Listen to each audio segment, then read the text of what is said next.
Ma sœur a simulé une maladie, donc mes parents ont raté mon mariage, en disant « Annule tout, elle a besoin de toi. » Désobéis, et tu seras seul.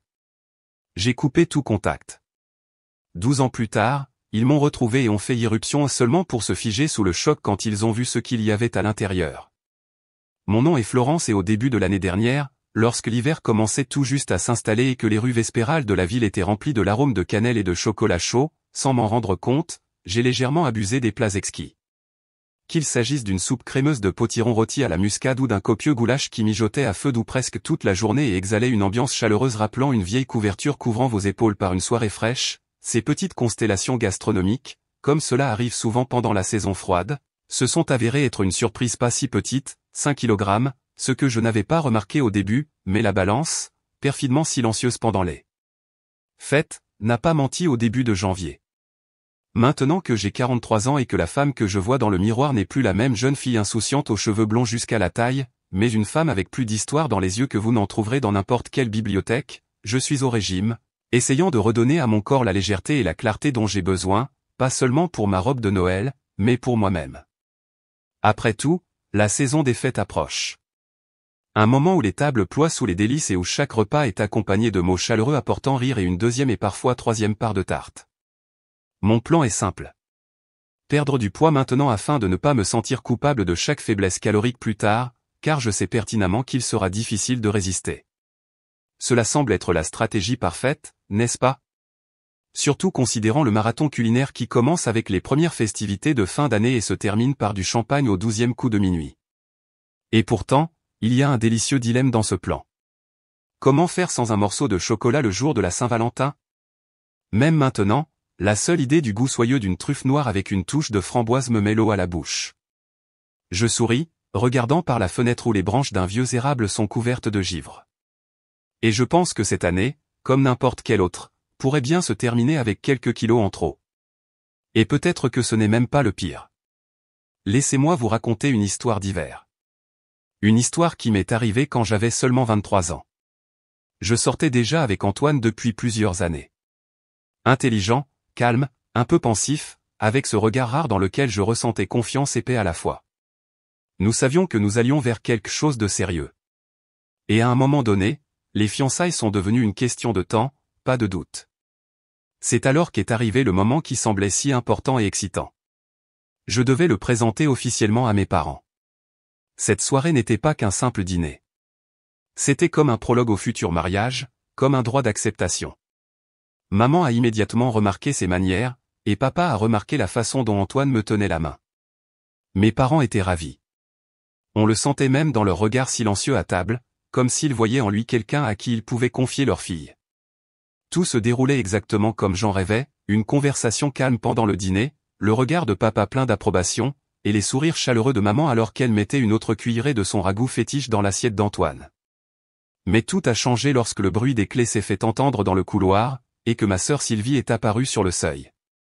Elle avait 3 ans de plus que moi, toujours élégante, sûre d'elle, avec une légère ironie dans la voix et un regard qui pouvait être perçant et détaché à la fois. Dès le début, j'ai senti quelque chose changer en elle lorsque ses yeux ont croisé ceux d'Antoine pour la première fois. C'était quelque chose d'insaisissable.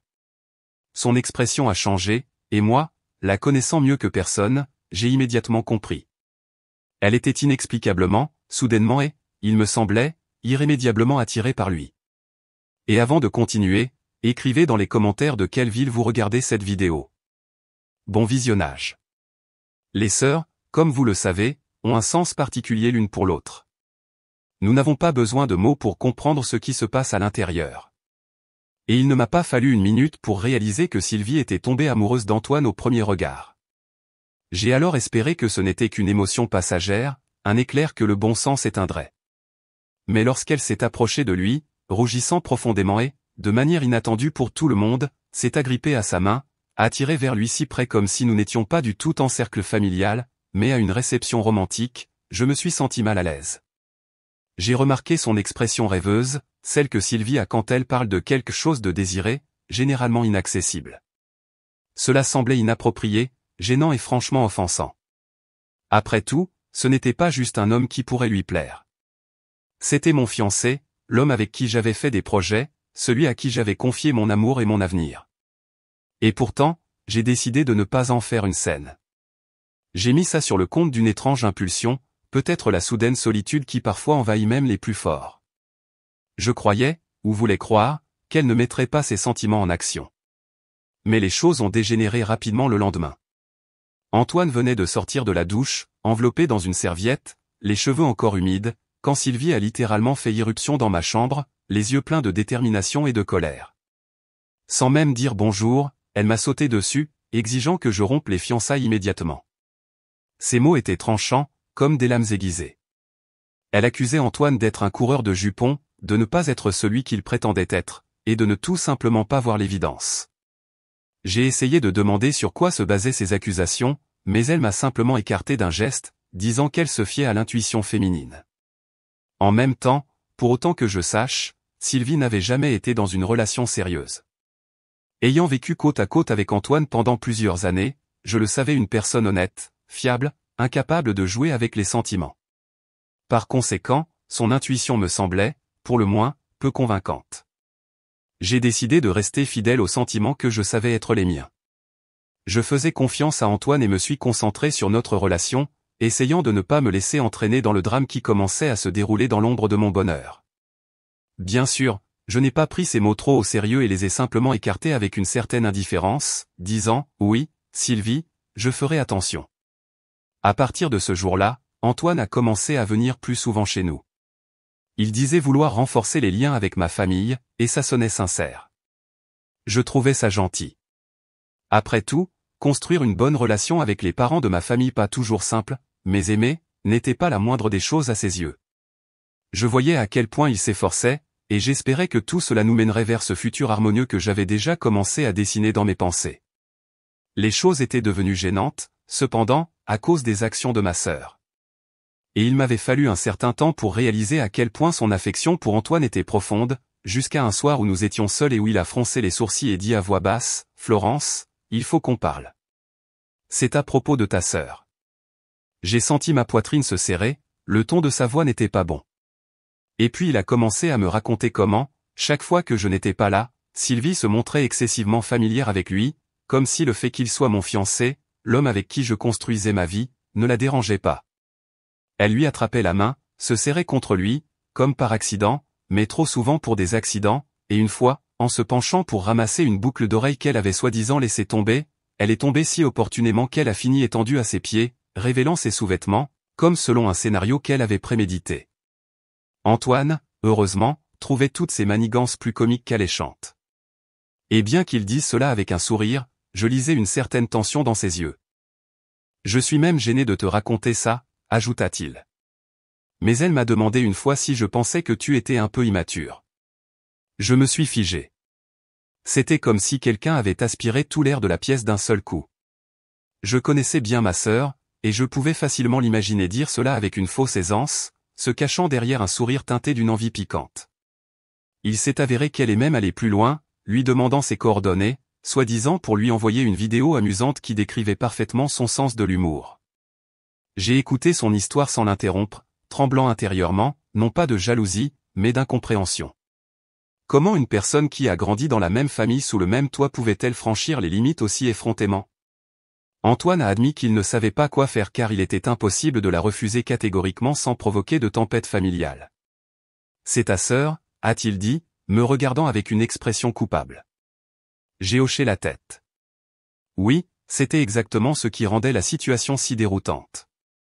Sylvie semblait croire qu'elle avait une chance parce qu'il ne l'avait pas repoussée brusquement. Et à chaque fois qu'ils se croisaient, elle criait « Eh, salut, Anto !» étirant les mots comme s'ils étaient tissés de soie et d'apesanteur. J'ai commencé à comprendre que ses sentiments pour lui n'étaient pas seulement une impulsion. Il y avait un calcul derrière ses actions, pas seulement de l'amour. Après tout, Antoine travaillait pour une grande entreprise solide, avait un revenu stable, et inspirait confiance même à ceux qui ne croyaient pas aux hommes. Il semblait qu'elle le voyait comme la proie parfaite, capable de lui assurer un avenir stable.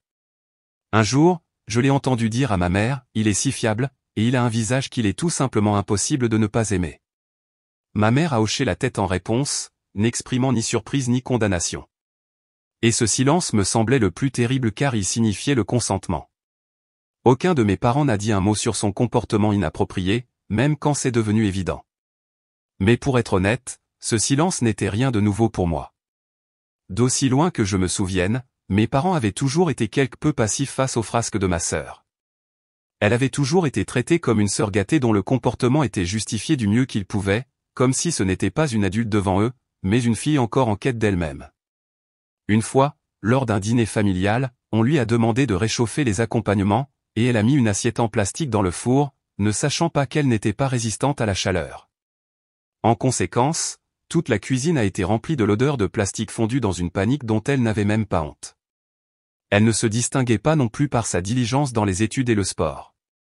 Je me souviens comment elle manquait les leçons de natation, invoquant une jambe douloureuse, une maladie subite, ou même des problèmes de peau. Chaque fois une nouvelle excuse, comme sortie du répertoire d'une école d'art dramatique. Quant aux tâches ménagères, il n'y a jamais eu un seul cas où elle les a vraiment bien faites. Elle n'avait ni patience ni compétence, et pourtant tout lui était pardonné. Son apparence n'avait rien de spécial non plus, un visage ordinaire, des lèvres minces, des cheveux foncés qu'elle essayait toujours de boucler, mais qui pendaient obstinément en mèches sans vie. Malgré cela, elle parvenait en quelque sorte à être le centre d'attention, comme si le drame la trouvait tout seul. Et maintenant Antoine, il était devenu la nouvelle arène pour sa production théâtrale sans fin. Ma sœur, comme toujours, bénéficiait d'une attention particulière de la part de nos parents. Mon père disait qu'elle était notre fille aînée, ma mère disait que Sylvie était juste plus sensible. C'est plus difficile pour elle. Parfois, il me semblait que je n'existais qu'en tant qu'ombre, un soutien caché dans les coulisses, celle qui aidait la scène à briller, mais qui n'y montait pas elle-même. Je me souviens même de ma mère me murmurant à l'oreille avant une fête de famille, « Fais en sorte qu'elle se sente spéciale aujourd'hui », et j'ai hoché la tête. Bien qu'intérieurement je bouillais d'injustice, ce rôle m'était devenu une seconde nature, être efficace, posé, ne nécessitant aucune louange ni attention particulière.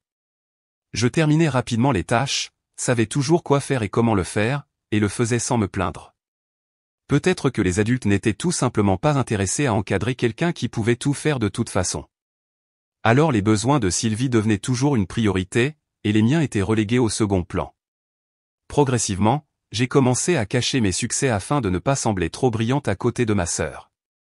Mais au fil des ans, surtout lorsque j'ai obtenu certains succès dans mes études, lorsque j'ai réalisé tout l'effort et la patience que je mettais dans mon propre développement, j'étais de moins en moins disposé à tolérer cette dynamique familiale. J'ai commencé à me poser des questions. Pourquoi devrais-je me rétrécir pour qu'elle puisse se sentir plus grande? Pourquoi mon « je peux me débrouiller toute seule » est-il devenu une punition au lieu de quelque chose dont être fier? Et avec chaque jour qui passait, je ressentais un sentiment croissant qu'il était temps de changer quelque chose, pas seulement dans ma vie, mais dans la façon dont je permettais aux autres de me voir et de me percevoir. Si j'avais continué à me conformer à leurs attentes, à m'ajuster soigneusement, à arrondir les angles, à me faire discrète, à laisser la scène à ma sœur, comme je l'avais fait tout au long de ma jeunesse, j'aurais bien pu perdre ma propre voix à un moment donné, et saper mes capacités, ma capacité à défendre mes opinions, mon estime de soi, cette indépendance intérieure qu'une femme doit chérir et nourrir, surtout lorsqu'il s'agit de sa vie personnelle et de son choix de partenaire. Alors, je me suis permis de me rebeller un peu, pas de façon éclatante et bruyante, mais de façon tranquille et obstinée, comme le début du printemps brisant la glace. Je ne voulais plus être commode. Mais, comme je l'ai vite réalisé, ma détermination à être moi-même a eu des conséquences, et pas seulement pour moi. La relation avec Sylvie s'était refroidie. Elle sentait qu'elle perdait mon soutien, auquel elle s'était habituée. Et bien que nos conversations soient devenues moins fréquentes et plus réservées, elles avaient toujours lieu. Nous pouvions toujours parler de sujets généraux et par vieille habitude, je lui donnais parfois des conseils sur le travail, sur les amis, sur les vêtements. Mais entre nous, il y avait désormais un mur invisible fait de rancœur, de déception, et de son amour impossible. Notre famille, comme beaucoup, avait ses particularités, des bizarreries qui semblaient normales de l'intérieur, mais qui pouvaient sembler absurdes aux étrangers. L'une d'entre elles était la manière excessivement protectrice dont Sylvie était traitée par ses parents, comme s'il protégeait son âme fragile du moindre souffle de la réalité. Et en même temps, le léger ressentiment, parfois irritant, qui émanait d'elle chaque fois qu'elle se sentait négligée. Pourtant, malgré ces dynamiques complexes, je nous considérais toujours comme une famille normale, bien qu'avec des défauts. Mais l'équilibre, fragile et tendu, fut finalement brisé au moment où Antoine ne réciproqua pas les sentiments de ma sœur. Et au lieu de faire demi-tour et de passer à autre chose dans sa vie, Sylvie est restée à mes côtés, comme si elle attendait que je recule. Sa déception a atteint son paroxysme au moment le plus inopportun, la veille de notre mariage. Ce soir-là, je n'arrivais pas à dormir, me tournant et me retournant sous la légère couverture, écoutant les voix qui se disputaient dans le salon. J'ai quitté prudemment la chambre et me suis figé dans le couloir, captant chaque mot prononcé avec rage et désespoir. Sylvie criait, « Je ne peux pas accepter le fait que ma sœur cadette se marie avant moi. » Sa voix tremblait mais était pleine de cette agressivité qui éclate quand il n'y a plus rien à perdre. « Ne t'inquiète pas, tu trouveras bientôt un bon partenaire, Sylvie, » essayait de la calmer maman. Papa est intervenu d'un ton beaucoup moins sûr, suggérant de ne pas faire une tragédie d'une soirée. Mais Sylvie a insisté, « Ce n'est pas juste. J'aurais dû me marier la première. » En tant qu'aîné, j'y ai tout à fait droit. Je n'arrivais pas à croire qu'elle considérait sérieusement l'âge comme le critère d'un ordre dans l'amour. Les sentiments peuvent-ils vraiment être soumis à la chronologie? J'écoutais sa voix qui devenait plus forte, et il y avait quelque chose de plus personnel, de plus brisé en elle qu'une simple blessure. Mais le mariage, c'est demain. Est-ce que ça t'importe seulement, maman, a-t-elle crié, et sa voix contenait quelque chose qui peut déchirer même les liens les plus forts. La trahison. Je serai la sœur aînée pathétique qui a été dépassée par la cadette, a-t-elle poursuivi. Et je pensais entendre maman sangloter et papa respirer lourdement. À ce moment-là, j'ai ressenti un étrange mélange de pitié et de dégoût. Pitié pour ma sœur, incapable de gérer ses sentiments, et dégoût que mes parents lui permettent de leur dicter leur volonté. Mais même moi, je ne pouvais imaginer à quel point les choses en arriveraient là. Après l'explosion d'émotions, j'ai naïvement cru qu'elle se défoulerait et se calmerait. Mais le lendemain matin, tout a changé. Quand mes parents sont entrés dans ma chambre, leur visage était sombre. Maman évitait mon regard et papa a dit d'une voix rauque, « Florence, on ne peut pas venir demain. » Je n'ai pas compris tout de suite. « Comment ça, vous ne pouvez pas? Pourquoi? » Et puis maman, sans toujours me regarder, a dit, « Ta sœur est très contrariée. Nous avons décidé de rester avec elle pour la soutenir. » Il m'a fallu un moment pour comprendre le sens de ce qu'elle disait. « Vous êtes en train de dire que vous ne serez pas à mon mariage parce que Sylvie s'y oppose? » Les mots ont jailli de moi comme d'une blessure. Personne n'a répondu. À ce moment-là, il m'a semblé que mes parents avaient rejoint une sorte de secte dans laquelle ma sœur était la figure centrale, dont la douleur comptait plus que la joie des autres. Ce n'était plus de la simple indulgence. C'était une trahison. D'accord, ai-je dit en ne reconnaissant presque pas ma propre voix. Je vais faire un compromis. Laissez-la organiser sa victoire. Nous allons organiser un mariage que personne d'entre vous ne reconnaîtra. Maman a juste hoché la tête. Sylvie, ayant appris la décision, n'a pas caché sa satisfaction. Bien qu'elle prétendît ne pas être satisfaite de tout cela, il était clair qu'elle ne voulait pas que j'épouse Antoine, probablement parce qu'elle avait toujours des sentiments pour lui. Mais la réalité était que j'avais passé le jour le plus important de ma vie sans la présence de mes parents. Mon mariage, mon amour, ma promesse d'être avec l'homme que j'avais choisi, furent à jamais gravés dans ma mémoire comme un jour de douleur et d'aliénation. La nuit précédant le mariage, je n'ai pas pu dormir. Au lieu de l'anticipation, je ressentais de l'appréhension. Je repassais sans cesse dans ma tête cette conversation douloureuse entre Sylvie et nos parents, leurs tentatives impuissantes d'apaiser ses émotions, leur empressement à me tourner le dos pour lui faire plaisir. Je ne pouvais pas effacer l'image du sourire suffisant de ma sœur quand elle a appris que nos parents ne seraient pas là. Elle se tenait près de la fenêtre, faisant semblant de regarder dans le jardin, mais il y avait une pointe de triomphe sur ses lèvres. Le genre amer où la victoire se fait au prix de la joie d'autrui. J'ai dû expliquer à Antoine et à ses parents pourquoi les miens ne seraient pas là. Je répétais les mots en me brossant les cheveux devant le miroir. Je suis désolé, ai-je dit le lendemain, essayant de paraître calme. Mais ma sœur est contre ce mariage, donc ma famille ne sera pas présente. Les mots me sont rentrés dans la bouche comme de l'air glacé. C'était une déclaration déchirante. J'ai vu les visages des parents d'Antoine passer de l'étonnement au choc, puis à un silence anxieux. Ils pouvaient à peine croire qu'il y avait des parents qui choisiraient consciemment de ne pas assister au mariage de leur fille. Mais c'était vrai. Ils sont restés silencieux, portant le poids de cette situation ridicule, blessante et effroyablement réelle, tandis que l'atmosphère lourde, presque tangible, de la rupture planait au-dessus de nous. Ma belle-mère, comme si elle ressentait la douleur, la déception et le vide qui accompagnent le fait d'être une fille et de réaliser soudainement que vos parents ne vous ont pas choisi, a pris ma main, doucement mais fermement, comme seul le fait une personne qui souhaite vraiment transmettre de la chaleur et ne pas faire semblant. Et mon beau-père, toujours calme et un peu réservé, a placé sa large paume chaude sur les nôtres, comme pour connecter dans ce geste le passé et le futur, la famille qui m'était étrangère, et celle qui allait devenir mon nouveau soutien. Rappelle-toi que c'est ta famille, a-t-elle dit avec une chaleur et une sollicitude qui me manquaient de la part de ceux qui partageaient mon sang. Ne fais pas de ce jour un jour triste. Allons, pourquoi ne souris-tu pas, a-t-elle poursuivi, et sa voix, douce, presque maternelle, sonnait comme un réconfort dans le tumulte de mon cœur brisé. Je suis resté là, retenant mes larmes, mais elles ont quand même jailli de mes yeux quand Antoine, sentant que j'étais accablé, s'est approché de moi, a mis un bras autour de mes épaules et m'a doucement caressé la tête avec l'autre, comme s'il voulait éteindre une tempête en moi qui n'avait même pas encore commencé. « Florence » a-t-il dit doucement, comme un murmure, « je suis là en tant que ton mari. Alors, s'il te plaît, ne t'inquiète pas pour ceux qui ne sont pas venus. » Sa voix était ferme et chaleureuse, et à ce moment-là, elle est devenue une encre dans ma mer de confusion. Mes nouveaux proches, sentant que mon visage tremblait et que mes lèvres tremblaient traîtreusement, se sont empressés de disperser les nuages. « Ne pleure pas. Tu es une mariée et ton maquillage va couler. » Il plaisantait, essayant de me ramener au moins un peu à l'atmosphère festive pour éclairer au moins un coin de cette journée. Ma belle-mère, me tenant toujours la main, m'a regardé dans les yeux, cette fois sérieusement, et a dit « Florence, je sais que tu luttes avec ta situation familiale, mais aujourd'hui tu commences une nouvelle vie. C'est un merveilleux commencement.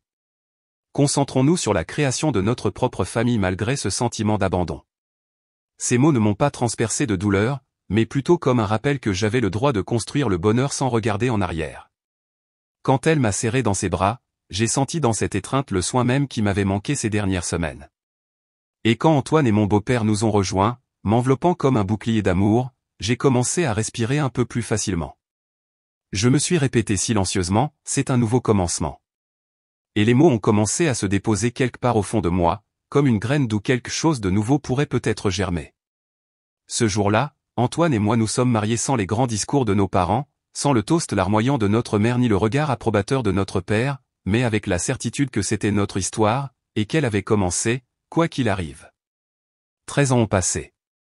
Pendant ce temps, Antoine et moi ne sommes pas seulement devenus une famille, nous sommes devenus le chez-soi l'un de l'autre. Nous sommes bénis avec une fille incroyablement brillante, dotée d'un esprit tenace et d'un caractère qui peut faire face à tout ce qui se présente à elle, et 2 garçons espiègles. Mes sources éternelles de chaos, de rire, de les renverser et de conversations nocturnes sans fin. Parfois, je me retrouve à crier, arrêtez ça tout de suite, et je suis surprise de voir à quel point je suis devenu comme ma mère dans ces rares moments où elle prenait réellement le contrôle de la situation. La carrière d'Antoine était florissante. Nous avons acheté une maison confortable, construit nos vies sur des bases solides, non seulement de stabilité financière, mais de respect, de chaleur, de rire partagé et de soutien dans les moments difficiles. Et puis un jour, alors que la journée était ordinaire, que les enfants faisaient leurs devoirs et que je venais de mettre une casserole au four, on a frappé à la porte. J'ai ouvert la porte et me suis figé. Sur notre seuil se tenait mon père, ma mère, Sylvie. Ce que je n'avais pas vu depuis le jour de mon mariage. 13 ans. 13 ans de silence, d'indifférence, de refus de participer à nos vies. J'avais gardé mes distances avec eux, n'avais pas partagé mon adresse, changé de numéro, m'étais retiré de tout ce qui nous liait formellement. Mais d'une manière ou d'une autre, ils nous avaient trouvés. Et ce qui est particulièrement frappant, c'est qu'ils se sont présentés sans prévenir, comme si de rien n'était. Et bien sûr, ce n'étaient pas des retrouvailles comme dans les films où un orchestre joue sur fond de larmes et d'étreinte. Ce fut un choc glacial. Les premiers mots n'étaient pas chaleureux. « Que voulez-vous » m'a échappé avant que je puisse me retenir. Ma sœur, se tenant la tête haute, a répondu sèchement, « J'ai une faveur à te demander. » J'ai plissé les yeux, n'en croyant pas mes oreilles. Puis mes parents sont intervenus. « Voici ce que tu peux faire pour nous » a dit mon père, me regardant avec cette expression dont je me souvenais de mon enfance, comme si rien de terrible ne se passait. Tout allait bien. J'ai senti tout en moi se tendre car je ne comprenais pas ce qu'il voulait de moi après toutes ces années. Je suis restée silencieuse, partagée entre peur et curiosité, jusqu'à ce que ma mère parle, « Nous voulons que tu donnes Antoine à ta sœur. » Le monde a arrêté de respirer. Même l'air dans la pièce s'est figé. Attendez une minute.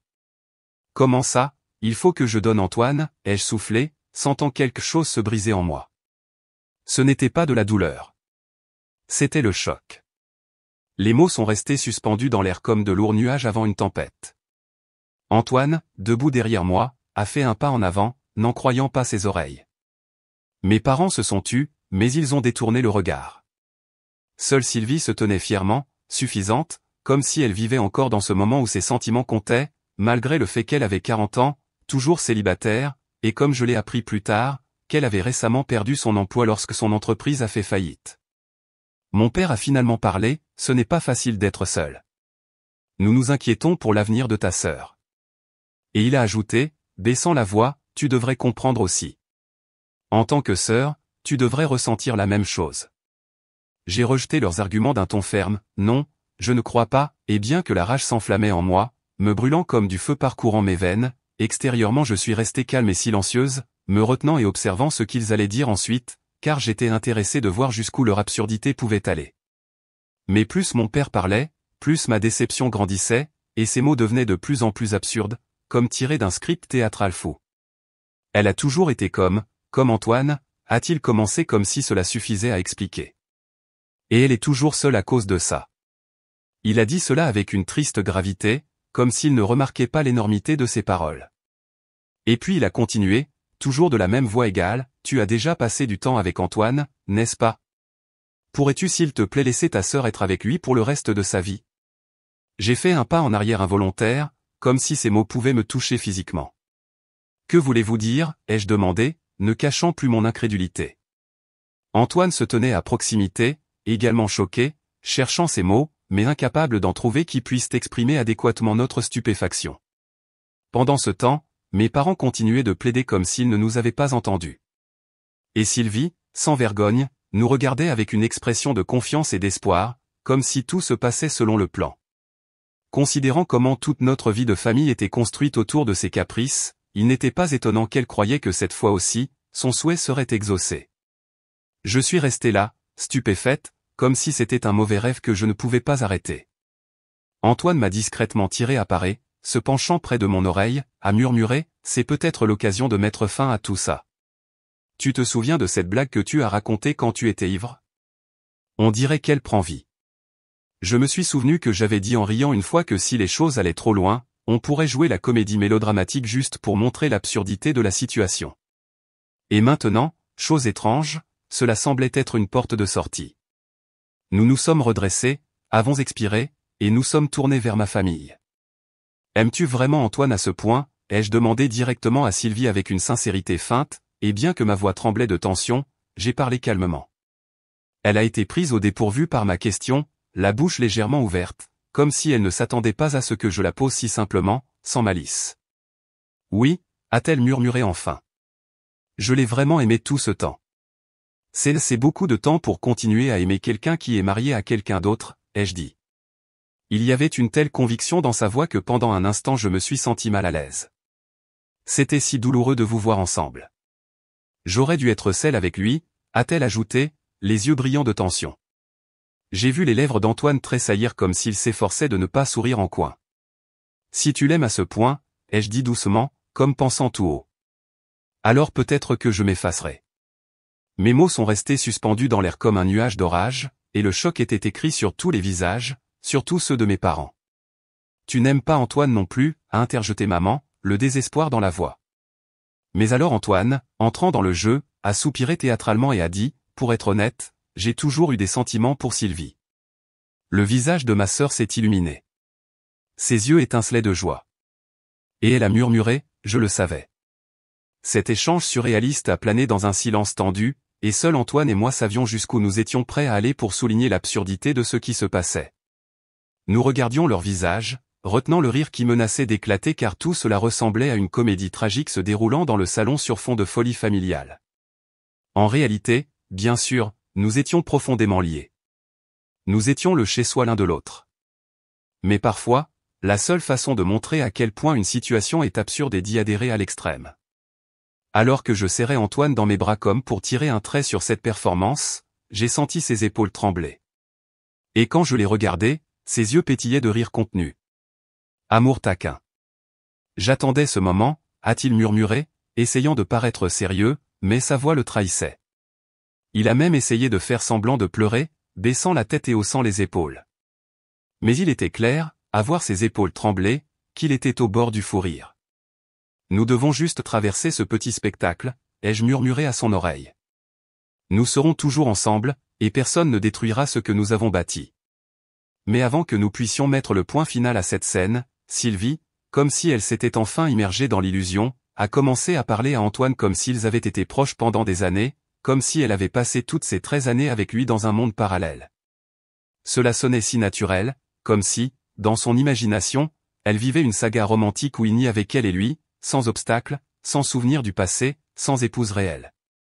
Sylvie, je suis heureux, a dit Antoine en souriant. S'il te plaît, sois mon soutien à partir de maintenant. Oui, bien sûr, a-t-elle répondu avec empressement. Et comme si elle avait complètement adhéré à cette absurdité, elle a ajouté, alors, je vais quitter mon travail. Nous nous sommes figés. C'était un rebondissement auquel personne ne s'attendait. Vraiment, a demandé Antoine, surpris, et son regard a fusé vers moi un instant. Puis il a continué sur ce ton séduisant, légèrement taquin, qui savait rendre Sylvie folle, je quitte aussi. Je veux être avec toi, Sylvie, tout le temps. Alors, je quitte mon travail pour pouvoir toujours être là. Je ne sortirai plus. Je te suivrai même dans la salle de bain et te regarderai faire le ménage. Cette phrase a sonné avec une sincérité si joyeuse que même moi, connaissant tout le plan, j'ai failli éclater de rire. Le visage de ma sœur a perdu ses couleurs. Ses yeux se sont écarquillés et son expression a lentement changé, passant de l'excitation à la confusion complète et à la panique. Nos parents ne pouvaient pas non plus cacher leur inquiétude. J'ai remarqué ma mère se mordre la lèvre et mon père triturer nerveusement le bouton sur la manche de sa veste, comme s'ils ne savaient pas quoi faire de ses mains, comme s'ils étaient eux-mêmes responsables de ce qui se passait. Mais alors Sylvie, toujours au centre de l'attention, a soudain marmonné, bégayant avec une cassure dans la voix qui ne sonnait plus comme un caprice, mais comme une faiblesse, mais je ne travaille pas non plus, et ça m'inquiète. Elle a dit ça doucement, presque timidement, et pour la première fois, quelque chose comme du doute a éclairé ses yeux. Antoine, continuant la performance avec un visage imperturbable et une gaieté innocente, tel un acteur qui aurait oublié que devant lui n'était pas une scène mais un vrai drame, a ajouté, « Ce qui t'inquiète ? Si nous sommes ensemble, nous n'avons rien à craindre. Nous n'avons pas besoin d'argent pour être heureux, » et il a écarté les mains comme si, par ce geste, il pouvait embrasser toute l'absurdité de ce qui se passait. Mais il ne s'est pas arrêté là et a continué à développer l'absurdité de la situation, bien que, bien sûr, il faille payer l'assurance, de nos jours, n'est-ce pas? Ce n'est plus comme au bon vieux temps. On ne peut pas juste s'aimer s'il n'y a pas d'argent. J'ai décidé qu'il était temps de jouer le jeu et j'ai pris la parole, Antoine, si jamais nous divorçons, en tant qu'ex-épouse, je prendrai une part généreuse des biens, alors tu ferais mieux de payer. Et j'ai réprimé un sourire, voyant leur visage s'affaisser. Ne t'inquiète pas. Ta sœur et tes parents, j'en suis sûr, seront heureux d'aider avec les paiements, a-t-il ajouté joyeusement, appréciant clairement la situation. En entendant cela, nos parents sont devenus pâles. Ils se sont regardés avec incrédulité, comme s'ils venaient de réaliser la profondeur du gouffre dans lequel ils s'étaient volontairement penchés. Sylvie, a commencé mon père, ravalant ces mots. C'est difficile à dire, mais c'est assez mal. Voler le mari de ta sœur.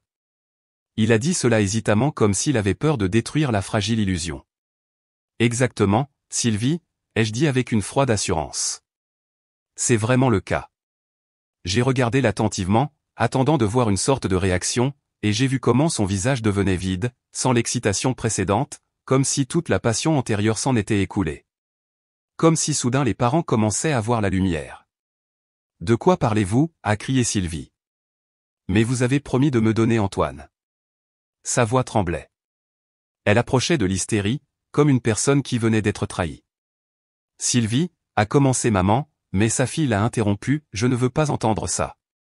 Et puis, comme si quelqu'un avait cassé les derniers fils de la décence, ma sœur s'est jetée sur ma mère et lui a attrapé les cheveux avec force, la tirant vers le bas jusqu'à ce que mon père, stupéfait, accourt et essaie de la séparer, perdant l'équilibre au passage. Toute la scène a éclaté dans le chaos, rempli de cris, de sanglots et des vestiges en désintégration de ce qui avait été une famille. Antoine, regardant tout cela, a calmement avancé, dominant le brouhaha, attirant l'attention sur lui. Pour être honnête, tu n'es pas mon type, Sylvie. Je te respecte en tant que sœur de Florence, mais à part ça, je ne veux pas passer beaucoup de temps avec toi. Surtout ce regard tourné vers le haut. C'est franchement repoussant. L'idée que quelqu'un nourrisse des sentiments non partagés pour moi est assez lourde et désagréable. Ces remarques franches sont tombées sur l'assistance comme une pluie glaciale en plein été. Ma sœur s'est accrochée à son dernier espoir. Mais Antoine, ce qui s'est passé avant. Et sa voix la trahissait. S'il te plaît, ai-je dit sèchement, arrête d'être si négligente avec le mari de quelqu'un d'autre. Il ne pourrait jamais tomber amoureux de toi. Je savais que cette phrase ferait mal, mais il était insupportable de continuer. J'ai décidé que l'absurdité devait prendre fin, car ce qui avait commencé comme une farce s'était depuis longtemps transformé en une performance douloureuse où les visages et les sentiments étaient perdus. J'ai regardé comment elle, le visage blanc, a titubé vers Antoine, mais s'est arrêtée en entendant mes mots, nous avons une famille et nous vivons heureux. Ses pas se sont arrêtés. Elle s'est lentement tournée vers moi et j'ai vu sur son visage un mélange de blessure, de confusion et de choc total. Tu m'as menti, a-t-elle crié comme si elle ne pouvait croire que quelqu'un dans ce monde puisse être aussi dérangé. Comment peux-tu penser que quelqu'un qui ne t'a pas écrit depuis 13 ans t'aime, a-t-elle ajouté, et il y avait un défi dans sa voix. Ce n'est pas si irréaliste, lui ai-je lancé, essayant enfin d'apporter une semblance de bon sens à la situation. Son visage était rouge, ses yeux étaient remplis de larmes, ses lèvres tremblaient de colère et de déception. Si tu étais une candidate vraiment attirante, peut-être, ai-je commencé, puis j'ai continué sans relâche, mais personne ne trouve de charme chez une personne qui est au chômage, dépendante de ses parents, et n'a aucune indépendance parce que sa mère a toujours tout fait pour elle. Je savais que les mots seraient durs, mais je savais aussi qu'il était temps de dire la vérité. Antoine a doucement ri derrière moi, non pas de façon moqueuse, mais dans une tentative nerveuse de relâcher la tension, réalisant avec quelle précision j'avais mis le doigt sur le problème. La frustration de ma sœur a éclaté en pleurs forts et incontrôlables. Ses sanglots étaient convulsifs, silencieux, puis s'intensifiant jusqu'à ce qu'elle tombe à genoux et couvre son visage de ses mains. Nos parents se sont accroupis à côté d'elle, essayant de la consoler, mais ils étaient de plus en plus perdus dans leur propre confusion. Leurs yeux allaient de ci, de là, remplis de la réalisation naissante que ce qu'ils avaient passé des années à créer, nourrir et tolérer était en train de détruire tout ce qui nous avait autrefois liés en tant que famille. Donc, je ne céderai pas Antoine. J'ai dit ces mots calmement, avec assurance, avec une clarté intérieure qui n'avait pas besoin d'être criée car elle était plus forte que n'importe quel bruit. S'il te plaît, cède, Sylvie, a-t-elle essayé de supplier, la voix tremblant comme une feuille d'automne arrachée à sa branche par le vent. Mais j'ai juste secoué la tête. Non, ai-je dit fermement. C'est la fin. Arrête ça. Les pleurs de ma sœur sont devenus plus forts, aigus, saccadés, se transformant en sanglots, d'une force enfantine, et complètement inconvenant pour une femme adulte qui aurait dû apprendre à se maîtriser et à accepter les conséquences de ses actions. Prends ça comme une leçon, Sylvie, ai-je continué, ne cachant pas la lassitude dans ma voix. Et s'il te plaît, n'interfère plus dans nos vies. Peu importe le nombre de problèmes que tu auras à l'avenir, n'attends aucune aide de notre part. Les mots sonnaient presque cruels, mais c'est en eux que je ressentais la finalité, une frontière que personne d'autre ne franchirait. J'ai lentement fermé la porte d'entrée comme pour baisser le rideau après une longue et étrange pièce où tous les acteurs avaient oublié leurs répliques et le public avait perdu sa sympathie, quand mes enfants, entendant le tumulte, ont couru dans le couloir et ont demandé à l'unisson, les yeux écarquillés, « Maman, qu'est-ce qui s'est passé ?» J'ai souri d'un air ébahi, essayant de donner un ton joyeux à ma voix, j'ai répondu, on dirait que c'est la saison d'Halloween et qu'un fantôme est arrivé un peu en avance. Mon aîné, un garçon sérieux au-delà de ses années, a suggéré, entraînons le fantôme. Et bien que j'ai ri et écarté l'idée, une pensée a traversé mon esprit. Peut-être que c'était vraiment un fantôme. Car l'écho des cris de ma sœur venant de l'extérieur ne sonnait pas comme la voix d'une personne vivante, mais comme le gémissement d'un esprit torturé pris entre désir et réalité. 4 autres années ont passé. Ma sœur est restée célibataire. Elle a bien trouvé un emploi, bien sûr, temporairement lors d'un événement municipal, mais son comportement inapproprié frôlant l'absurde a finalement conduit à son licenciement. Dans une tentative de prouver à tout le monde qu'elle était demandée, elle a épousé à la hâte l'un de ses collègues. Et comme on pouvait s'y attendre, l'union fut un échec, se terminant rapidement et avec des conséquences. Après une série de scandales et de plaintes, elle a même été exclue des événements de rencontres locaux, ce qui est, c'est le moins qu'on puisse dire, une rareté dans notre ville. Il semblait qu'elle pourrait rester célibataire à vie car la version de l'amour à laquelle elle croyait exigeante, égoïste, unilatérale ne fonctionnait tout simplement pas. Mes parents, travaillant toujours à temps partiel, non plus par désir, mais plutôt par nécessité, économisent sans relâche pour elle, craignant de s'avouer qu'ils ne peuvent pas compter sur elle pour leur avenir et leurs vieux jours. Je pense parfois que peut-être ils commencent à comprendre à quoi mène l'indulgence excessive. Après tout leur dur labeur, qu'ils ont consacré non seulement à leur maison, mais aussi aux soins irréfléchis de leur fille adulte, ils sont finalement confrontés aux conséquences de leurs propres erreurs. En vérité, je suis chanceuse. Je ne m'inquiète pas des frais de scolarité ou des factures médicales pour mes enfants. Parce que tout se passe bien pour eux. Grâce à leur génie, à leur curiosité naturelle, et à l'emploi stable de mon mari, nous vivons une vie paisible. Parfois, surtout pendant les fêtes, quand la nourriture devient le centre d'intérêt, je me demande si je ne devrais pas trouver un travail à l'extérieur, ne serait-ce que pour brûler les calories supplémentaires que je prends inévitablement en savourant les biscuits de Noël et les dîners de famille. Ma fille, qui est naturellement mince, a commencé à parler de régime à l'adolescence. Elle sonnait timide, presque anxieuse, et je la serrais dans mes bras et lui disais, « Attends, pense Y quand tu seras plus âgé, en ce moment, ton corps est occupé à grandir, pas à se limiter. » Elle écoutait et hochait la tête, et je voyais la confiance se bâtir dans ses yeux. Mes deux fils, qui dansent comme s'il y avait de la musique dans leur tête, ont récemment fait sensation lors d'un festival local, remportant plusieurs prix. Ils sont pleins de confiance et rêvent de rejoindre un jour une célèbre troupe de danse ou un groupe pop français à succès. Et même si je sais à quel point ce rêve est éloigné de la réalité, je me surprends à espérer que ce groupe durera un peu plus longtemps, que mes garçons grandiront, croiront en eux-mêmes, et essaieront, au moins essaieront. Nous sommes bénis d'avoir nos proches à nos côtés, pas seulement par le sang, mais par l'esprit. Les visites régulières de ma belle famille, qui était devenue ma famille, me donnent la joie qui m'avait tant manqué autrefois. Nous savourons de délicieux dîners, bruyants et chaleureux, où tout le monde parle à la fois, riant, se passant les plats et partageant des histoires. Nous prévoyons un voyage au spa pour les vacances de printemps. Et comme une jeune fille, je compte les jours, anticipant du temps de qualité, profond, avec ceux que j'aime. Malgré toutes les difficultés auxquelles j'ai dû faire face avant le mariage, ma vie est maintenant pleine de bonheur. Réel, chaleureux, pas illusoire.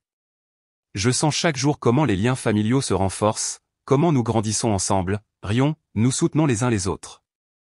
Je chéris ce bonheur qui remplit mes jours et j'attends avec impatience de nombreuses autres années de santé et d'unité, espérant partager d'innombrables moments précieux avec ceux qui sont devenus tout pour moi.